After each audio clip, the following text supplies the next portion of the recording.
Hey, Idaho Lions fans, welcome to the Detroit Lions podcast, Senior Bowl Day 1 wrap-up show.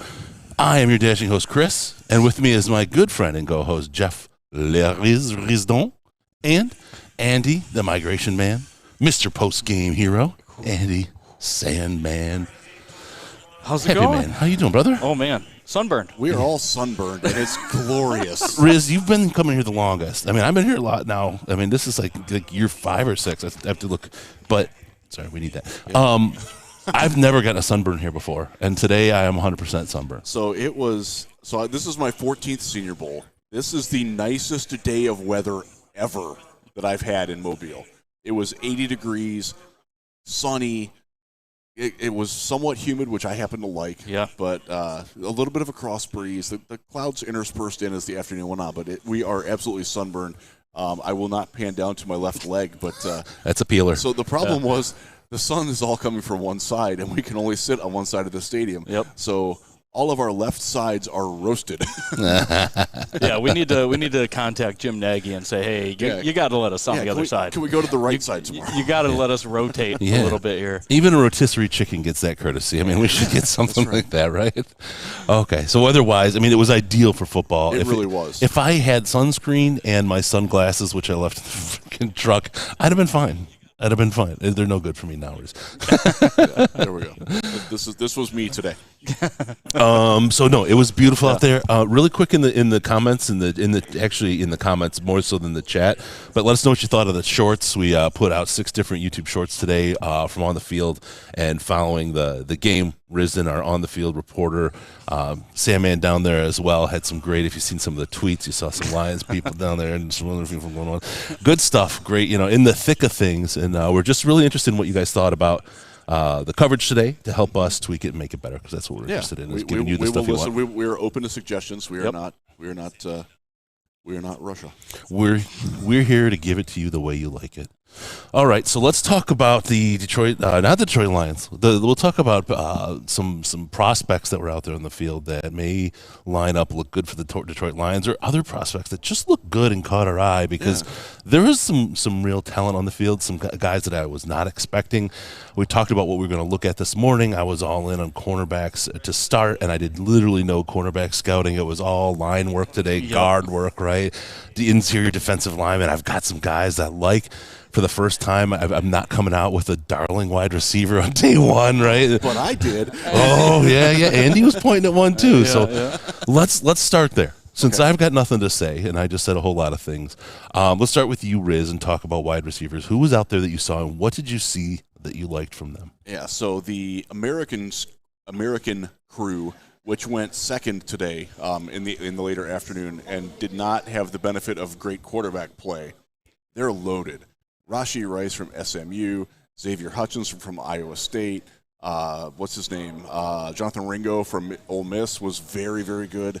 What's his name? Dull from Houston. I got the sheet in front of me. Yeah. And that's the wrong side. You've had enough of that shit. Yeah, thank you for that. Number 2. Yes. Where's he at? Yeah. Right. Nathan Dell. Yeah. Nathan Dell, yep. Yeah. Not Michael. Yeah, yes, that's right. He had a very good day too. Yeah, very impressive. All of those guys, and again, they're working with Clayton Tune, the Houston quarterback, Tyson Bagent, the Shepherd quarterback, and everybody knows Max Duggan. Yep. The quarterbacks were not to the caliber of the receivers in this, and look, that happens. Yes, that was one of the things that when I did watch wide receivers today, the thing that hurt the most was when I would watch. It felt like the Justin Herbert year, which scares me because he wound up being so. We were all 3 here for Herbert. We talked about it walking into the stadium today, and it was like he was. But nobody could get the ball close enough to a receiver for us to be able to make an accurate kind of accounting of what kind of receiver they were. It felt like that every time I was looking at these guys today. Yeah, so there were some good throws. Tune had the best day of the quarterbacks on that team. And he had a good hookup with Dell. But Hutchinson was my star of the day. He can get off. And one of the things they did at the beginning of practice is they did a one-on-one drill. I didn't say it. I'm just listening. I heard it. They're doing a jam drill, which is very pertinent to what the Detroit Lions want to do, where the cornerback is jamming the wide receiver, and releasing and going up the field. And Hutchinson won every rep but one on that, and it's a bunch of different defensive backs. And then he also had a couple of catches like in downfield going over, after they threw. Like he got 2 feet down on a throw that was a very high degree of difficulty for getting it done.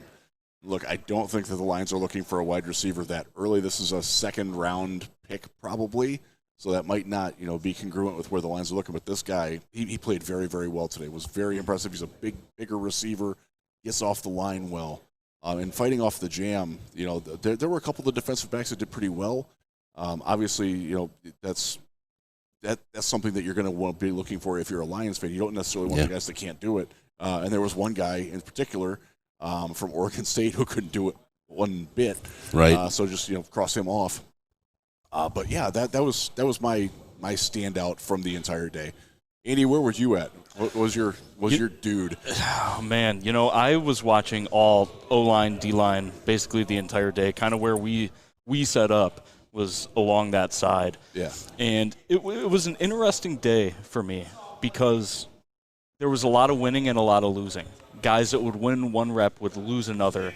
There would be some deadlocks. There was a lot of head banging out there, which is good to see. No guardian helmets. No guardian helmets. No, a little scary, I suppose. But I think there was a couple of guys that stood out to me, and now I have to unlock my phone here to look at it. While you do, we'll talk a little bit. I mean, in the wins and losses, you would see guys win or lose one way or the other consistently on one-on-ones, and then when you would see group play, it would totally flip. It was completely different. Yeah. So, as to what Andy's talking about, it was just like, I don't know what I don't want to say I don't know what I'm looking at, but I'm seeing conflicting information at this point in time. Yeah, no, and honestly, that was one of the biggest takeaways I had is that as a group, the defensive line looked heads and shoulders above the offensive line. Off screen. Yeah, like not even remotely close. But somebody who stood out for me was Jarrett Patterson from Notre Dame. Yes. I don't know. He's probably a 4th or 5th round guy. Yeah. But his movement skills were very good. He did a couple of pulls, and he was very fast. He got to his point, from his stance to his point, very quickly. Yep. And if you watch Lions football, which we all do, you know how important it is for our guards to be athletic and to be able to move like that. Yeah. We need Jonah Jacksons that will be 20 yards downfield, helping to block. And that's what he did. Yeah. Yeah. Yeah. Another one that we watched, and I wasn't positive or negative on it, was Cyrus Torrance. We talked about him. He won some. He lost some. He didn't stand out as great or bad. He looks like he could be a strong guard.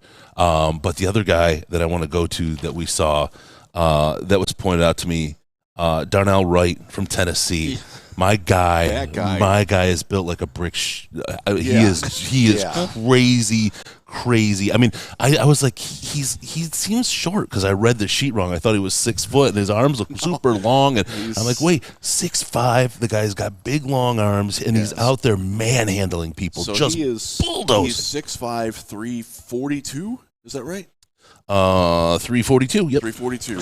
So I only watched the linemen in warm-ups, but they're doing the warm-ups directly in front of us, and his lateral shuffle skills when they're doing just like the warm-up drills, like now he might be taking it more seriously than the other guys. He was moving this is a guy who's going to have a very good 3-cone short shuttle time for a guy that big. Yep. And he has the game tape to back it up. If you watched Tennessee against Georgia, he did a very good job with Jalen Carter, a very good job with him. So this is a guy that Lions fans probably need to be aware of him. Yeah, absolutely. And he has the ability to play tackle as well. And that multiple kind of thing. What we've seen on this team is those injuries, and to be able to have that multiple position ability to play multiple positions is strong. I like him as a guard for the Lions a lot. Riz, where do you think he goes in the draft? So he is a guy that he projects between like where the Lions' first, second-round pick is and where the Vikings' pick is. So that's sort of like that 45 to 64 range is generally where he's projected at. That's not a bad fit. That's one of the things that will be a possibility because they do have a need there. Yep. Again, we talked about it earlier today. We all think that Evan Brown is going to be too expensive for the Lions to bring back.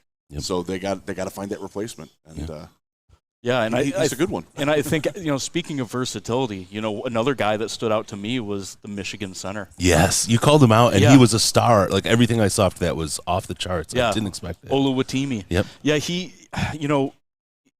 didn't do so good in one-on-ones. He held his own and he looked fine, but nothing crazy. But once they got into team drills where he was able to execute as a center, I thought that he looked fantastic. And he's one of those guys to me that, he's a very good center, but he could easily move over to guard. And then versatility is super important to the Lions coaching staff and being able to play two positions. And really, do the Lions even have a backup center right now? Yep. They had Ross Pierschbacher. So you're not supposed to be swearing, Riz. That's it. A lot of talk. That we did post a picture there on the Twitter about some of the players and talking to Lions Illuminati up in the front office. Big deal. We'll talk about that tomorrow, maybe in the opener. Yeah, we will. That was something though that literally happened Hooker's the player. Literally almost walked into Andy on his way to getting to. I almost took him out. You really did. Can you imagine you're making the news as the guy who took out his other leg? I mean, So that was. So we talked about earlier about how the Lions are meeting, and every team here is meeting with every player here. Mm-hmm. Hendon Hooker is here as a player. He's just not participating because he's injured. So he will be meeting with every team anyways.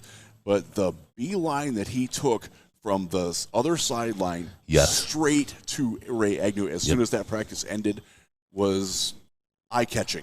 Yes. It was like he saw his long-lost uncle. Yeah, exactly. Like they speak every week and they hadn't spoken in a week. Yeah. It was that was very much what it was like. And so Don Muehlbach was there, Zach Zenner was there. Zach Zenner has an agent. He has a client at this game. So I got a picture of them, which was kind of cool. We got to see if we can get Zach on the show. That'd be nice. You know what? We got to grab him next time we see him. Let's see if we can get him on. He has lost some of the upper body bulk that he can't get a suit, man. He can't get fitted for a suit when you look like that. Yeah, but so it was good to see him. Yeah. We saw more of the Lions media is down here now. Mm-hmm. We saw quite a few people, so that was cool. Got to interact with a few of them. That was nice. Mm-hmm. But yeah, the Lions coaching staff is not here in total. To be seen. So we are segregated from the coaching staff. They are on the other side. Like if we were sitting on their side, the right side of our bodies would be sunburned right now, and they probably have that. Yeah, that's how you know who the important people are. Right. Burned on the right hand side. Sneeches with the stars. We're gonna have to notice that as we get out. Yeah, lefts versus rights. We'll know who's credentialed for which side of the stadium just by looking at their faces. Go to the bar. I don't need to talk to you. I don't need to. Oh shit, it's Belichick. So that was fun. There was quite a few players that stood out today too. And there are players that sometimes stand out, and this is something that Chris and I talked about. Mm-hmm. And this as well. That they might stand out, but in a way that doesn't appeal to the Lions. And there were a couple of guys that did that too. And let me look at my cheat sheet here. Take your cheat sheet, my friend. I'm just causing problems. This is the earlier. This is the first practice, right? I can't think. I don't know his first name. Okay, Kelly. Hugh Blue Kelly from Stanford was his defensive back. Really good when he was playing off and watching the quarterback in team drill. Mm-hmm. Cover 2, cover 3. Lions don't do a lot of that. No. And when he was in one-on-one drills, not so much. So there's a guy, talented player, good player, probably a day 2 player, just wasn't there. I did not know that was his first name. That's an unusual name. I kind of like that. Yeah. Let me get Diane Henley, the linebacker from Washington State. This is a guy that intrigued me. We saw him, and Andy's like, look at that guy, right? Is he a linebacker? And I was like, he seems a little small to be a linebacker, right? And we were talking about it, so we looked him up and started looking and getting some more info on him. If he would have been a standout at the Elephant Walk, he would have been just incredible. He was fit you couldn't be more fit. And now you talk about him because he's a guy that was safety. He was a and safety. Came into the linebacker role. Yeah. Talk about him as far as where he projects and what he could bring to a team like the Lions, because he seems it's a muddled mess at safety right now. But the linebacker position could use some help as well. Does he have that fit? Yeah, and so he's in that size range where he's if you remember Miles Killebrew, yep, he's that type of athlete. That He's not that good looking. Few are. I was gonna say. Yeah, but he's that like 215 to 225 pound linebacker, safety, coverage oriented linebacker. He can fly. He's got some very good tape at Washington State. I initially said, and I forget who I told this to, but he was like my ideal pick as a 5th round pick for the Detroit Lions to be their off ball linebacker that they take in this class. Yep. And a couple of people caught on to that, and they came back to me like, "There's no way he's lasting that long, like none." Mm-hmm. So take that for what it is, because, but he fits what they want at that position as a guy who can sub in and sort of platoon that role with Rodrigo, because Rodrigo is a guy that you really don't want on the field in a heavy coverage situations often. Yep. Yeah, he would play the Chris Board role. Yes, exactly. Yep. And he's better than Chris Board as a linebacker. Chris Board was great on special teams, good locker room dude, but not a guy that you want on the field very often. Yeah, if you can help it. And I'll say if he's the guy that Holmes wants, we've seen that Holmes will go get him. He will make sure that he's part of the plan. And he will up, down, trade around, whatever he has to do to make it happen. But real special kid out there. Andy, I mean, anything you wanted to add about? Yeah, well, he was facing us as they were kind of doing some stretching. And I was just looking at him thinking, like, that looks like Sean Oakman. Like, not as big, but physique-wise, he looked very much like Sean Oakman. He had a 12-pack. Yeah. He was like... And so the guy that he was standing next to for some of that practice was Boise State safety J.L. Skinner. And he has that, too. Mm-hmm. That dude is shredded. Like, he's one of those guys who's wearing the half shirt, so his abs are showing. Yeah. And he's proud of it, and he should be. He's clearly worked on them. But, I had them standing next to each other. So Henley is the linebacker. Skinner is the safety. They weigh about the same. Interesting. And their upper bodies were very similar. Henley's lower body was thicker. Yep. And his neck and like upper shoulders were thicker. But Skinner stood out. He made some very nice plays in coverage. As a safety, it's difficult to do that on the first day. Again, so this was the first. That was the national team. Mm-hmm. The quarterback play was better on that squad. I thought that was the first practice of the day. It wasn't great, but again, it's the Senior Bowl. Quarterback play is never good day one. Yeah, it's just they don't know anybody. It's like your timing's off. Yeah, exactly. You're going to see overthrows. You're going to see miscommunications. That happens. Yep. What you're looking for is like footwork mechanics. Responding like, okay, I missed you on that one. Why did I miss you? Like, and they talk it out. They do, and that's cool. But Skinner was a guy that definitely stood out today as a impressive physical specimen, but also a pretty darn good football player. And he's a day 2 guy, probably just based on what we saw today and what I've seen from his tape and heard from various things. He's probably going to have to be taken with the Lions' 2nd round pick and not the Vikings one if they want him. He checks a lot of boxes, man. Yeah. All right, I'm going to roll over to offense really quick here, and then I'm going to jump back into the defensive line. But I want to talk about a guy named Payne Durham out of Purdue, tight end. He looked really good out there. He had one time that he was blown up on a block, right? And that happens to tight ends. It does. But I saw him just destroy a block as well, like going the other way.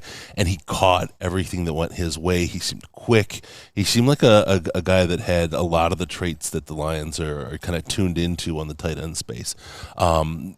Further down, 3rd round, 4th round, a guy like that, later, I can see that as a real viable candidate for Brad Holmes and Dan Campbell to pick up. 100%. This is a great tight end class. This is a great tight end very group good here. Yeah. Because I got to look at names. I'm spacing out. I can see them. Well, you're sunburned, man. I am sunburned. Crispy. So the guy from Clemson, where's he at? Davis Allen. Yeah. Made a couple of very nice catches away from his body. They did a pass protection drill where they have the linebackers rushing against the running backs and the tight ends. And the Illinois running back this year will never want to watch that film again. It was bad. So he legitimately did not touch the guy 2 out of 3 reps. Like, oh crap, my quarterback just died. He could not get off the field fast enough. Like he sneezed right at the snap 2 times in a row. Yeah, it was rough. But he had some good reps in that. On the other side, and he was a tall guy. Where was he at? You have to bear with me again. But the tight ends did, overall, this is a very athletic group of tight ends. Yeah. And what the Lions are looking for, they don't really want a TJ Hawkinson, I feel like. They don't really want a blocking-only tight end. They need a tweener. You need to be able to do everything. Yeah. Because like you're going to block 20 snaps in a row, Yeah. and then you're going to go out on a route, and then you're going to be open because the team's not going to respect you. That's their entire game plan, is to catch you off guard. And a lot of these guys will fit that role. Yeah, Luke Musgrave was the guy I was thinking of. He's a standout. Yeah. He looks different when he moves, and there's been some buzz that he might be a first-round pick. The Lions are not in the market for a first-round tight end. Don't worry about that. If people mock it, just mock them back. It's not going to happen. But later on, like, they are in the market. Yep. Look, James Mitchell, I think, earned some trust down the stretch. He had the most receptions without a missed target of any player in the NFL with 11. The next highest was 4. So, I mean, that obviously you're getting limited use there. But and Brock Wright will be back. But Shane Zylstra and whoever else was there at the end of the season, like, they have to fight to earn it, and they can get better there. Yep. And they also have, can they play fullback? Because Jason Kabinda, what's going on with him? You know, he may or may not be back based on several different things. Yep. And the fact that the offense worked well without a fullback, I think, was very telling this year. Yes. That Shane Zylstra, when he came in, you didn't notice that it wasn't Jason Kabinda, that it was Shane Zylstra. And Shane Zylstra is not a great blocker. Yeah. So that's something that maybe they're going to tweak. Like, maybe we don't need that fullback position anymore if we have a tight end that can handle that. Yeah. And I think that's something that they're going to consider. Yeah, you can have him motion into the backfield. Right. And that gives, Jared Goff a lot more opportunity to see what the defense is going to do and how they're reacting. No, I agree. Versatility is the name of the game for the Lions tight ends. And absolutely. This class is freaking loaded. It's a very good tight end class. And it was good here. I know from listening to people that were at the Shrine Bowl that it's a very good class there, too, out in Las Vegas. And I believe that game is Thursday night. So we're going to hopefully tune into that. Yeah. All right, Chris, Riz, Andy, down here, Senior Bowl 2023 down on Radio Row. Things are starting to wind down a little bit on Radio Row. It's time to fire up the drinks and dinner time and go get the inside scoop and see what everyone else was watching today. Don't forget to support us on the Super Chat. It's a great way to help us out while we sit here and travel across the country and suffer in 70-some degree temperatures and get sunburned bringing this information to you. You folks should feel bad for us. Hit that Super Chat. Help us out. We're going to need salve. We need salve, and we need you to help us get it. All right. Also, hit the like and subscribe while you're there. Don't forget about that. Those help us out a great deal. Okay, I want to go to inside defensive line. There was a couple guys there that were looking really good, and I want to start with a kid out of Wisconsin, Keanu Benton, if I can say. Keanu, thank you. I can't. Like Keanu Reeves. Yes, yeah, it's funny. Inside defensive line, the guy was so. He was out there today. There's 2 words, and it's the only time these words are good. He was a violent bully. He went out, and he didn't win every rep. You don't win every rep, on either side of the line. But he attacked, and he attacked hard every single time. Andy, you and I sat there for a while, just oohing and eyeing at some of the stuff he was doing down there. Very violent hands. Yeah. And I think, like, the 2 guys that stood out to me, and we'll talk about the other guy later, but violent hands was the common denominator, is that they were punching into guys' chests and then they were ripping away. Yep. They were getting separation. They were getting lateral movement. And when you're talking about interior defensive linemen, what more do you want? You want a guy that can fill a gap. You want a guy that on passing downs can get away from his guy, open up gaps for guys that are coming around from the backside, blitzers, like just violent. Yeah, that's the name of the game. Todd Wash is going to like that, the Lions defensive line coach. Yeah. He loves that. And, they need somebody that can play next to Aleem McNeil. Yep.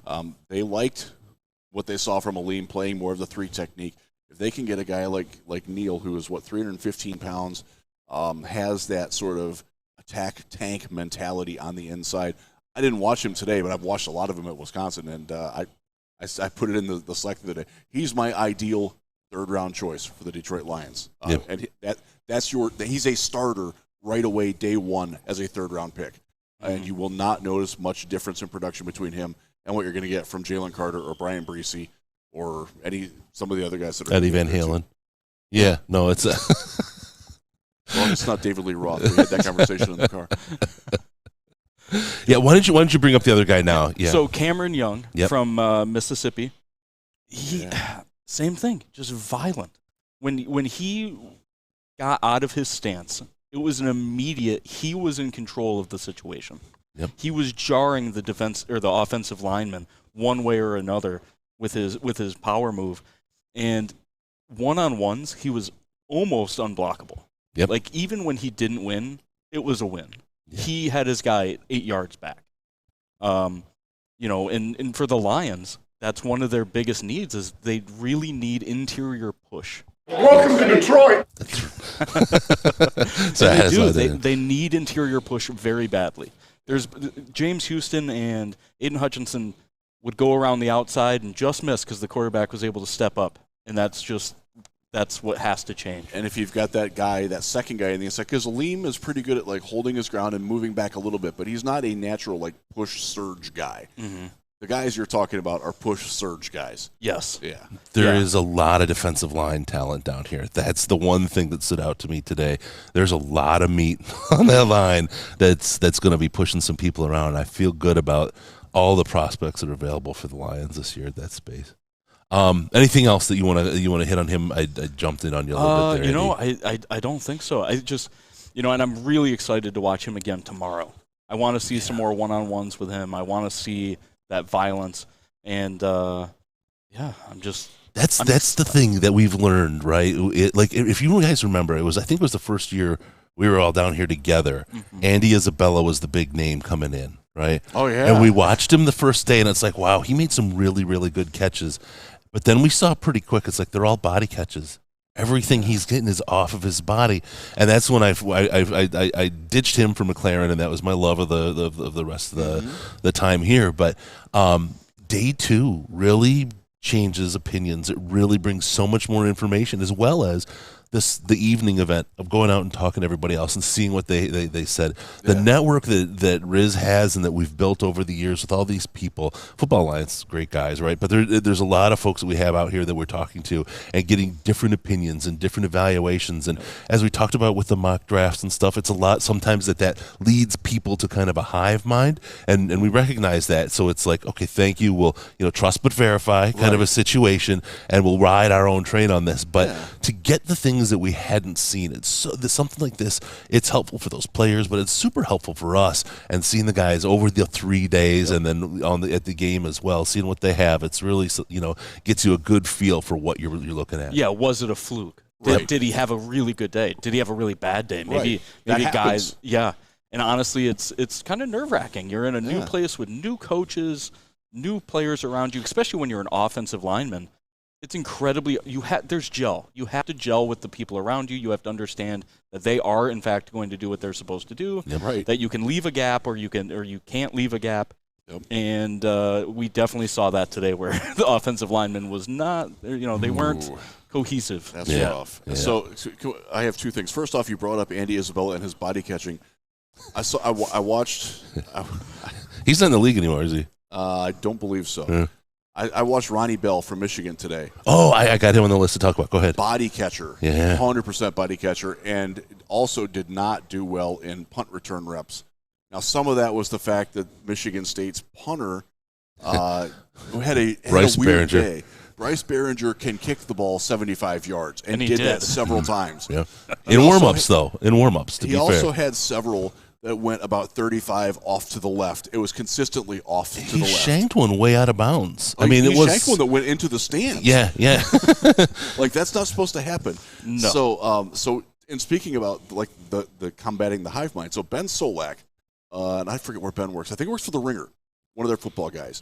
Tweeted out that he thought that Behringer had a great day and was like loaded up on it. And right after he tweeted that was when my short video criticizing Behringer came up. So I know Ben pretty well. We're friends. We both live in the Grand Rapids area. So after practice, and Andy was there, he can clarify this. I went up to Ben and I'm like, I'm gonna talk bad about you tonight. We're gonna have a little virtual fight about it. And he's like, that's great, man, because he's like, I've never seen the guy before. I freely admit that. I don't know who he is, and I just was watching him in warm-ups, and he was like booming everything. I'm like, did you watch him later? He's like, yeah, it looked like they were doing spot duty, like where they're telling him to kick to a spot. And I'm like, they weren't. And then he was, and the color just like left his face. Like, Oh, because there were several where they're trying to punt and get punt return reps in it as well, and he had at least 33% that were unreturnable because they didn't get there. Yeah. And it's so funny because I thought the same thing at the beginning when I was first watching those punt reps. I was with Ben.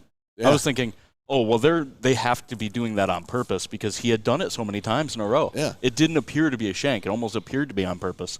And then you started watching more, and you saw where the punt returners were. Yeah, and it's like, and you heard the special teams coach like orally frustrated with what was going on. Verbally, verbally. It's all the same, right? Right. Sure if y'all could be in the car with us as we're driving home from Smoothie King. That was spectacular. Right. We're not driving home from practice. We're driving home from Smoothie King, right? They should pay us for sponsorship. They really should, man. I swear to God. Just pay me smoothies. Smoothie King. This is so good. I had the Hulk Gladiator coffee tonight. So good. Yeah, I had my Caribbean way. I have to say thanks to Don H. and Loretto for the super chats. Don H. for the sunscreen boys. Thank you, sir. We need it. We need it bad. Loretto, Riz is spoiled. He likes his domes. All right, I want to... He's told me orally he likes domes. All right, I snorted. Sorry. Just on Ronnie Bell really quick. Just watching him out there for the Michigan fans. He was beating his coverage. Yep. He was beating the coverage. Over the top reliably. Yes. He was open often. And he did quarterback play. This is where I actually annotated it for him because every time he got open, sometimes just barely, but he always got open, the ball was 5-8 yards away. He nowhere even in the neighborhood of where he was. So we couldn't evaluate his catching out there. But for Michigan fans, Ronnie Bell's so far he's had a good showing of himself, and Michigan fans can be proud of what they got there. I'll say this about the practice. I wasn't super pumped about the way that either team necessarily ran their practice this week. However, a bunch of their throws that they were asking the quarterbacks to do to the wide receivers were NFL throws. Right. That college kids don't do. Yeah. We're talking about out routes right at the sidelines. Mm-hmm. It's like 30-yard sideways throw, and the quarterbacks were constantly they were struggling with especially in the first practice, notably Jake Haener from Fresno State. He just did not have it there. Mm-hmm. Yeah. So Malik Cunningham didn't throw today, and that sort of made it. That first practice was really clunky. Well, let's. Is there anyone? Before we talk about the practices themselves, do you want to talk about any other players? The only other one is Michigan State wide receiver. What's his Reed? Right? He was the fastest guy today, right? He was the only person that topped 20 miles per hour today. Yeah. Of any of the people. I'm looking for his first name because I can't think of his first name. I'm on the wrong sheet. Bloody goodness. Talk amongst yourselves. All right. Yeah. Okay. Well, we can talk about Where is he? There he is. Jaden Reed. I thought it was Jalen. It's Jaden. Jaden Reed. Yeah, he was the only guy that topped 20 miles per hour. He also had a punt return rep, fielding it from his teammate, where he basically kicked it back unintentionally. It was not a great day for the punt returners, but he can fly, and he also got open very well. And he made a nice catch in the team drills on a red zone crosser. A route that you would see, not Amon route. That's more of a shark route. Yep. And he made a nice catch on it and took a hit from it too and held on. So he had a pretty good day. He's a guy that I haven't studied, quite frankly, so I need to watch more of him. But he's big and he can run. For sure. The Zebra Technology stuff, where they monitor everything, was really cool because two of our local guys ended up Jalen obviously had the fastest top speed. And then I think Ronnie Bell also ran the furthest. He ran a full mile. Yeah. No, in yards. It was 5,480 yards that he ran in practice. So 3 miles. The most. Yeah. Yeah. No, he was running. He was running. And I think the next closest guy to him was 300 yards away. Yeah, I believe so. Yeah. It was the Ohio State wide receiver who did not have a great day. That's crazy. All right, let's talk about how they ran the practices themselves. Yeah.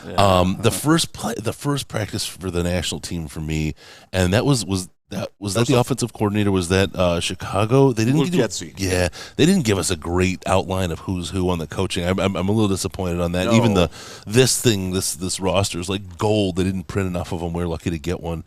But early before we got it, it was like phone searching trying to do that, and you couldn't do anything else. Right? It was crazy. So it was clunky, and the way I kind of described it was with centers. Andy said stations. I said centers because it was like kindergarten when you were going from center to work with whatever the volunteer lady was to color this or cut that or eat the paste over here, whatever. Mm-hmm. And there was so much waste going on with the players, Andy. Tons of waste, and it's jarring for me because the only practices I watch are Lions practices.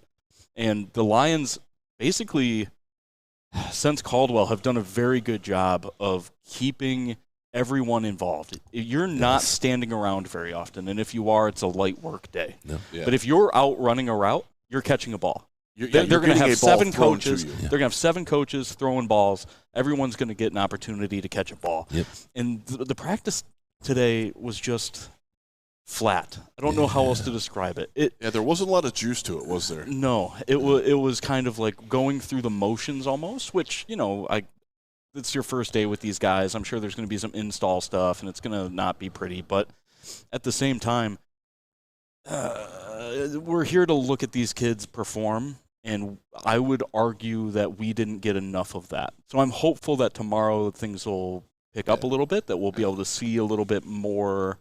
Tomorrow is full pads. Today they were in shorts and shells, so it wasn't like hard contact. There will be contact more tomorrow.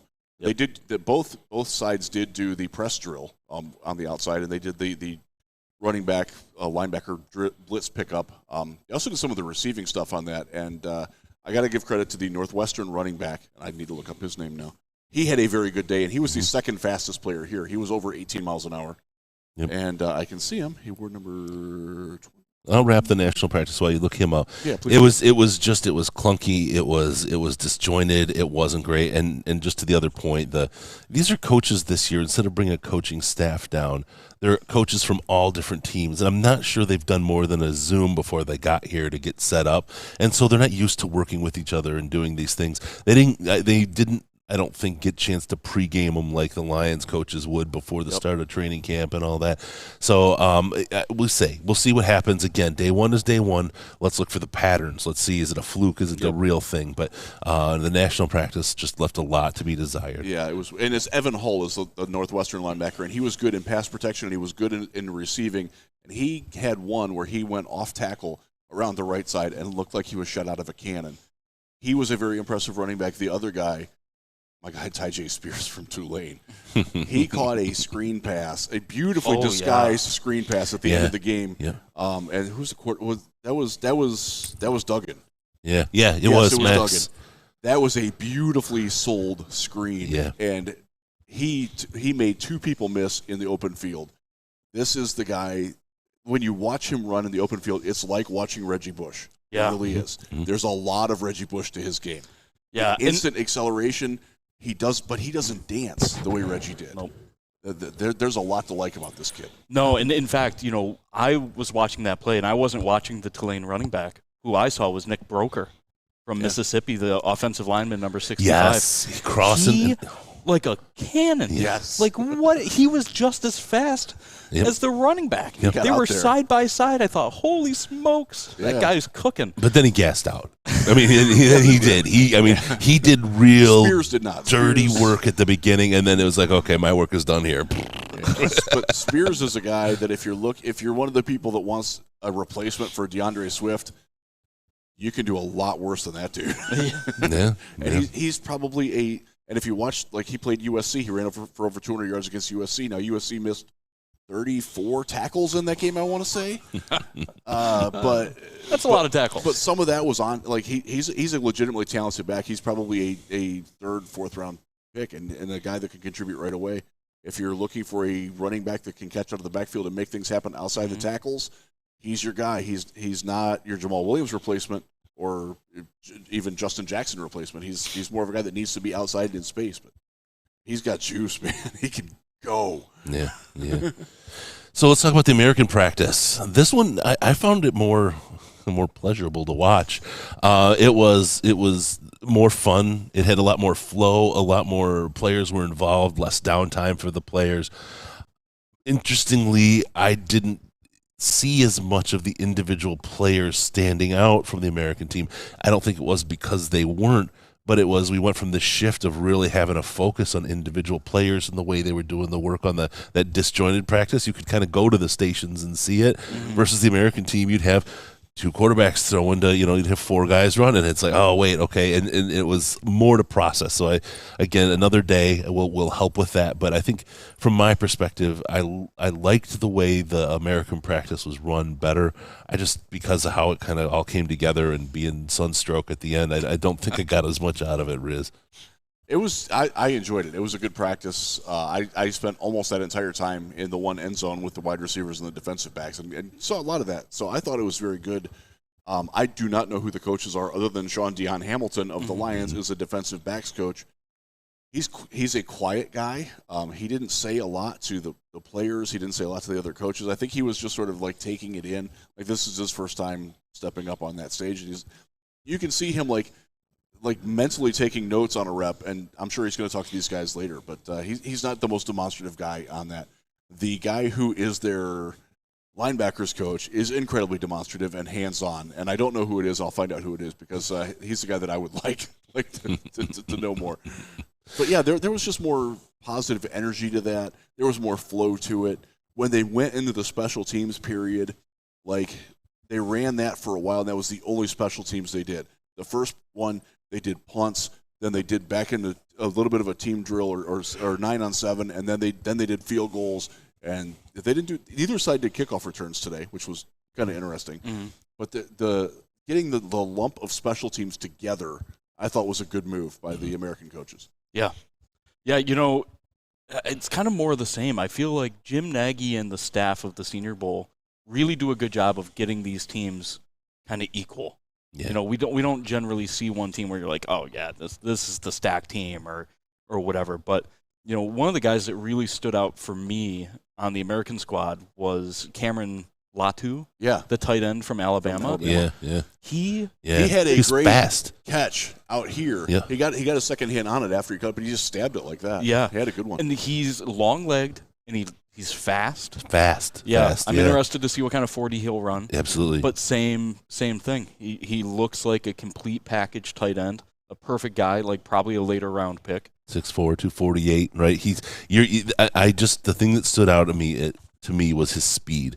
The time that I really focused on him, he was just, there's fire coming up on the field behind him. In the one-on-ones, he was getting open like a wide receiver against defensive backs. He did look like a wide receiver making his moves, and that's one of the knocks on him, is he just like a really big wide receiver that they labeled as a tight end? That's one of the things that we're going to try to figure out as the draft process goes on, because at Alabama, they didn't use him in line hardly at all. He was a flex guy. Yep. And you pay tight end money to a wide receiver, I'm happy with that all day long, though. Yeah, I'll take that. Sounds good to me. All right. So, anything else you want to talk about from today before we kind of wrap it up and look toward tomorrow? Make sure you hit that like button. You're enjoying this. Hit the like button. The only other things that really went on, and this came out at the end of the day, was that the Texans hired DeMeco Ryans, and the Broncos hired and traded a lot for Sean Payton, and that was all anybody wanted to talk about at the end of practice. And it was near unanimous, like, what in the world are the Broncos doing? What have they done? No one said what in the world, though. It was something else. There was a different word in there. By the way, this show may reappear on the Huge Show, so we're trying to keep it as clean as possible. Depending on Chris's behavior is what you're saying. Yes. And thanks to Huge for airing this morning's segment this afternoon on the Huge Michigan Radio Network across Michigan. We greatly appreciate that. Thanks, Absolutely. Bill. He's just a good friend. Because you didn't have to do that for us, and you did. And as I told you in studio, Huge, and I know you're listening to this, when I was in there on Friday, I really greatly appreciate all the support that you've done for this show. It's been very good for us, and we thank you very much. So, hopefully we will be able to continue doing that for you. More than that Dave Schultz guy at WNSP on Radio Row. Taking it early night. Yeah, he's over at Moe's eating barbecue. He's like, boy, I do barbecue 2 nights in a row. Dave has the best hair in radio. He absolutely does, and he can't share it, unfortunately. No.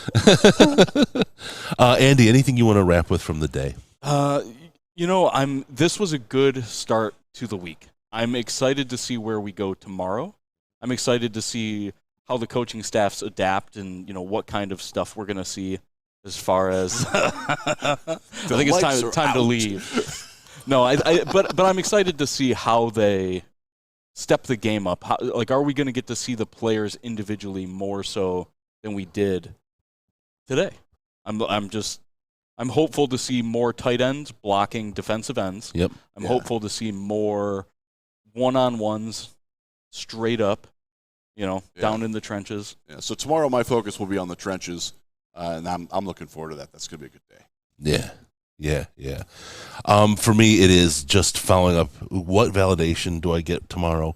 What breaks for me? What isn't the same? What doesn't work the way it's supposed to? What are the things that start to make me scratch my beard and say, those are the big things. I'm also, I have to say, even warmest day ever. Warmest day ever at the Senior Bowl. It's plugged in, for God's sakes. Is this good? Everything's that good. was dreaded technical glitch. For those of you listening to the audio-only version, the lights just went out. On Andy, but only on Andy.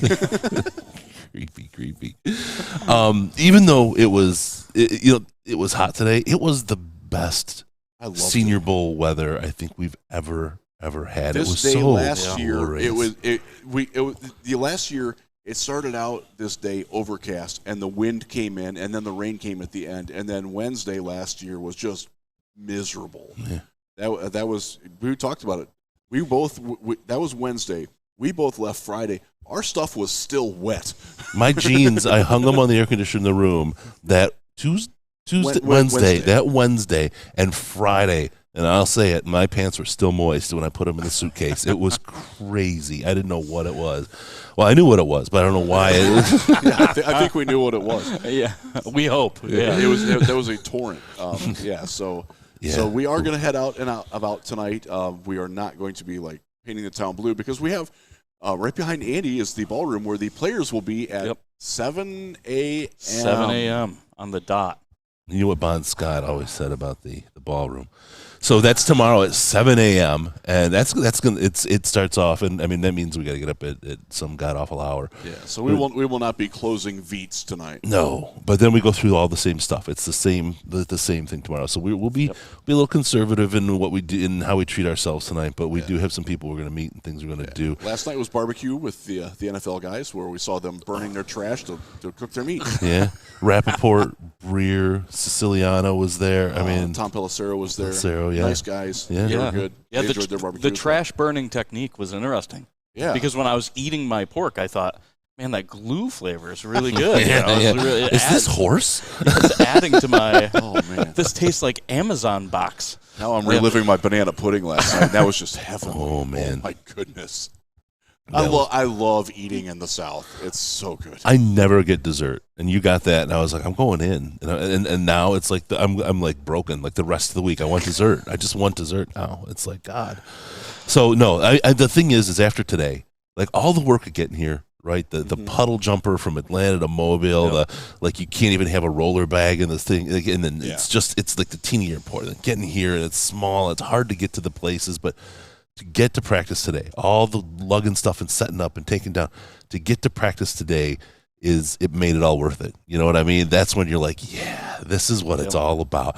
And you're seeing things and you're seeing kids, and it's like these guys there's a lot of talent. And like we said this morning, 48% of these kids are going to be drafted, or 48% of the NFL draft is going to consist of the kids in the Senior Bowl here today. Yep. So it's really great to watch them. And you think back to years past, we saw Terry McLaurin. He was a kid.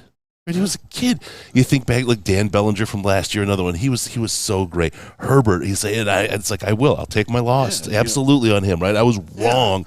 And I go back in time. I remember Richard Sherman being down here, and like he was really, really good here. And it was like the first inkling that we had that like maybe there's something there. Like he'd only played cornerback for a couple of years, and you could tell something about that. And that's one of the things I'm going to be looking for tomorrow is who is that guy that didn't necessarily have the greatest college career, but turns into the guy who like Richard Sherman could be a Hall of Famer at some point. Yeah, put these guys in the right situation. Yeah, exactly. And you can get the most out of them. Yeah. Yeah, no, this is it. And the thing is this is the last chance you get to see him. I mean, you can watch film where it could be a scheme, it could be the players around. People talk about the Georgia defense all the time, right? Is it the players around them? Is it the coaching scheme? Is it the competition? This is the last chance you get to see these guys play, and they play with people they've never played with before. Yep. So they are relying on their talents. Yes, they're relying on the team, but they don't have that camaraderie. They don't have that communication built. So they're truly showing and exhibiting what they have as far as talent. And this is your last chance you're going to be able to see them in person and actually evaluate what they have. You can always look at 40 times. You can look at shuttles and splits and everything else, right? But you don't see them play. And that's what I think makes this such a special place to see these guys and get a really good in-person evaluation where you're able to kind of come away with a sense of, what do these guys really bring to the table? 100%. All right, with that, we will say 2023 Senior Bowl down here at the Radio Row. I think everybody else's antennas are down. Ours are still up. We're going to have to put ours down and go hit the town. But we want to thank you all for joining us. Make sure you hit that like button and the subscribe button. We have stuff, as you saw, the shorts. If you haven't seen those, go back. There's great information from Riz. He's our roving man. I'm our typing man, putting all these things together. It's a team effort. A lot of good information in there. We'll have our opening show tomorrow. I don't think it's going to be before 7 a.m.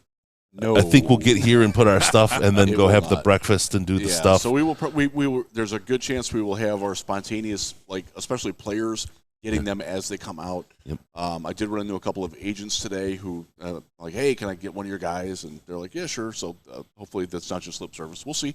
We also confirmed with a couple of other people in the media who are going to meet with us tomorrow. One of them is a Lions guy. One of them is a Vikings guy. We're going to have hopefully a national guy come by, maybe just for a brief minute. But so we got some irons in the fire there. It's going to be a fun day tomorrow. Yeah, a lot of good stuff going on, so join us. Also, if you want access to the Slack where all the fun information is, the insider scoops and all that stuff, Riz, Andy, myself, Scott Bischoff, Case is still hanging around there, Ash is in there, everybody's in there hanging out. There's hundreds of people. It's the most intelligent Lions chat on the internet. You're going to find diversity of opinions and people that don't talk about, it's not Xbox Live about chat about your family members, right? It's a good place where people can agree to disagree. Patreon.com/Detroit Lions podcast. Get in there, and as little as $5 a month donation gets you access to the Slack chat. It's a great place to be. It's truly a good community of people. One of the things I'm most proud of to come out of doing this whole show is that community, because they're very, very special people. There's something to be said, I think they can do whatever they want with the paywall to some of the media stuff, but I think for a community and to kind of scrape away the trolls, the people who like to do it for free, there's something to that. There is absolutely something to that, and we've built a really, really good group of people there as a result. So 100%. Patreon.com/Detroit Lions podcast. Get in there. Also, give us a call on the Lions line. It is 1-248-782-8384. 248-RUB-YOU-FUG. Also, go to Twitter at Jeff Risden, and at DET Lions Podcast, DET Lions Podcast. It is the place to go hang out with Riz and I. I just had this feeling of I was going to be walking around with any pants on. That's right. That's how we do it. Twitter and everywhere else. Today, out there, no pants on. All right, with that, we're going to call it a show. Thank you all for joining us. Remember, no hot tubs, no toasters, no bad feelings, no anything. We have a great time at Senior Bowl. Thank you, Riz. Thank you, Andy. And thank you all for listening. We appreciate you all. We will catch you tomorrow morning with our opening broadcast and to follow players and much, much more. Thanks for joining us.